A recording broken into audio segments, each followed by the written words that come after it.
बदनामीकारक वक्तव्य केल्याप्रकरणी मंत्री जयकुमार गोरेंकडून हक्कभंग प्रस्ताव दाखल करण्यात आलाय। संजय राऊत, रोहित पवार यूट्यूब चॅनल विरोधात हक्कभंग दाखल करण्यात आलाय।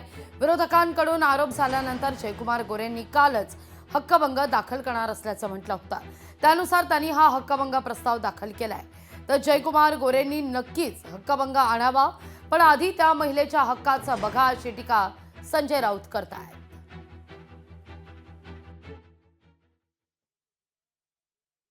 त्या महिलेचं म्हणणं आहे की हा माणूस माझ्या मागे हात धुवून लागले।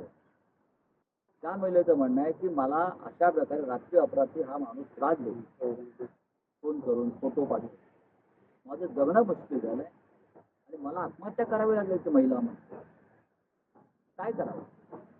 आम्ही महाराष्ट्राचे एक संसदेचे सदस्य म्हणून समाज जीवनात काम करणारे आमच्यासारखे लोकांनी गप्पा बसायचं का हक्कभंगाला मला विचारते कोण करा ना हक्कभंग। त्या महिलेच्या हक्काविषयी बघा आधी।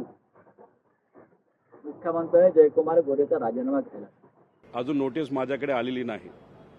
काल सकाळी मीडियाशी बोलत असताना एका महिला पत्रकाराने तिथं मनापासून एक मुद्दा मांडला। त्यांनी नाव कुठलं न सांगता मला एवढंच सांगितलं होतं की एका कुठल्या तरी आमदाराच्या विरोधात एका महिलेने तक्रार केलेली आहे आणि ती तक्रार फार व्यक्तिगत लेवलची आहे। आणि बोलत असताना आम्ही एवढंच सांगितलं कुठलीही महिला असेल तिला जर न्याय मिळत नसेल तर आमच्याकडे या, आम्ही नक्कीच तो विषय मांडू।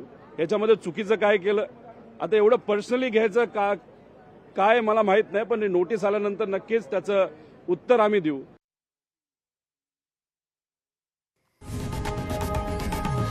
लोकशाही मराठी ऐका, पहा, जागरूक रहा।